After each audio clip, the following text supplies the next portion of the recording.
अक्सर देखा जाता है कि माँ अपनी बेटी के लिए कुछ भी करने में कोई कोर कसर नहीं छोड़ती, पर बात जब बहू की आती है तो बहू की तकलीफ एक सास को दिखाई नहीं देती। बहू चाहे कितना भी कर ले, एक सास को कम ही लगता है। आखिर बेटी और बहू में ये फर्क क्यों? आखिर बहू भी तो बेटी होती है। माँ, मैं बहुत थक गई हूँ घर संभालते संभालते। यहाँ मेरी थकान किसी को नज़र ही नहीं आती। कुछ दिन आराम करना चाहती हूँ। सोच रही हूँ कुछ दिनों के लिए अपने मायके आ जाऊँ। आते हुए अपने बच्चों को भी साथ ले आऊँगी। वे वहीं से स्कूल चले जाएंगे। आखिर एक ही शहर में ससुराल और मायका होने का कुछ तो फ़ायदा मिले। नम्रता ने फ़ोन पर अपनी माँ से कहा।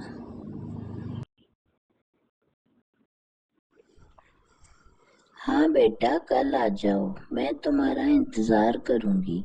अभी मैं फोन रखती हूँ, मुझे मंदिर भी जाना है।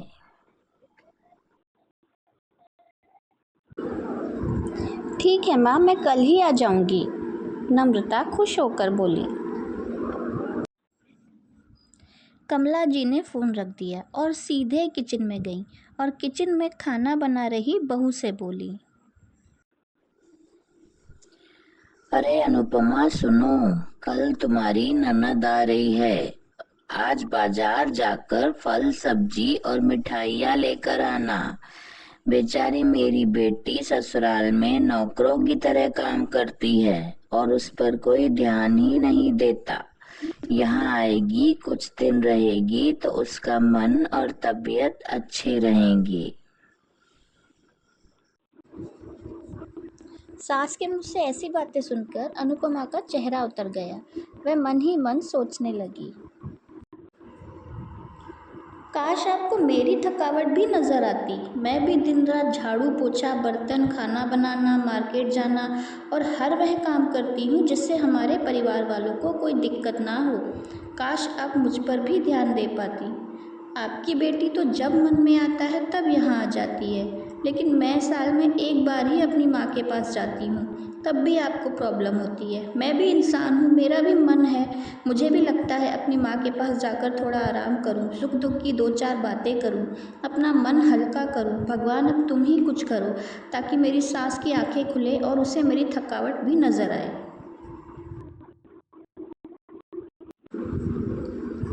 शाम तक भगवान ने जैसे अनुपमा की सुन ली और उसकी ननद का फ़ोन आया। ननद ने अपनी माँ से कहा कि उसकी सास ने उसे मायके आने के लिए मना कर दिया है, इसीलिए इस बार वो नहीं आ सकती।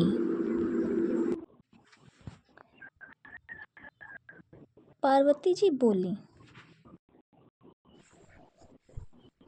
पहले तो वह कभी तुम्हें आने के लिए नहीं रोकती थी, इस बार भला क्या हो गया?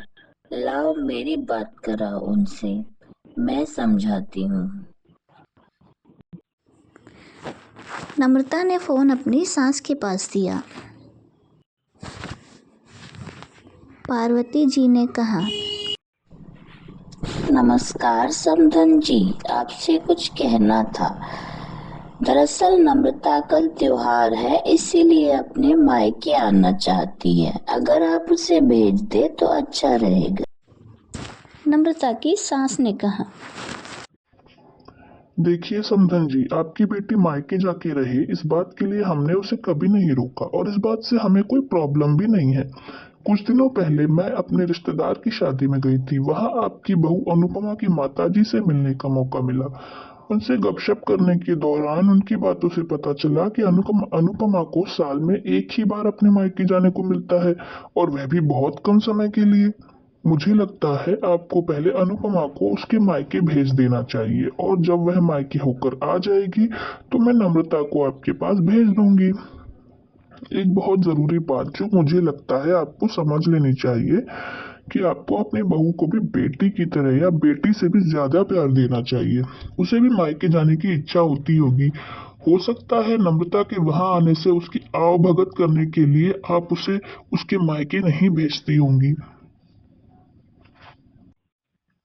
या फिर वह आपसे कुछ कहने से अभी डरती हो। अगर आप उसको घर में ही कैद रखोगे तो एक दिन ऐसा आएगा जब वह आपके खिलाफ बोलने लगेगी, फिर वह आपकी सुनेगी भी नहीं और जब चाहे तब मायके जाने लगेगी।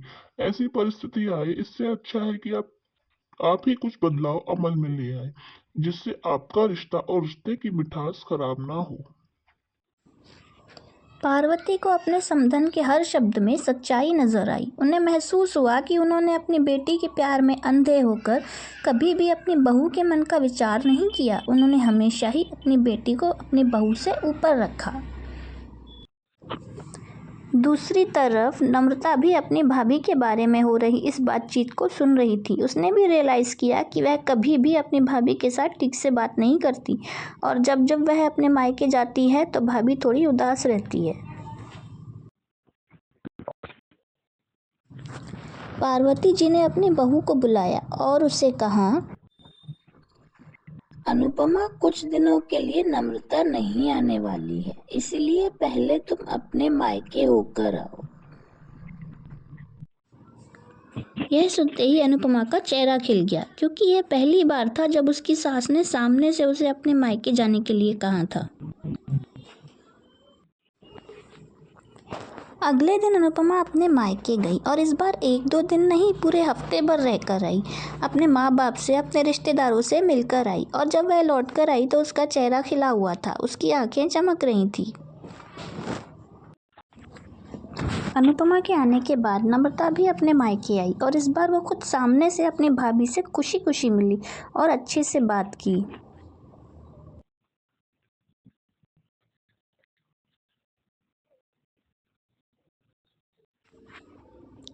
नम्रता ने अपनी माँ से बात करके उन्हें भी अच्छे से समझाने में मदद की कि वे कहीं न कहीं अनुपमा के साथ गलत व्यवहार कर रहे थे।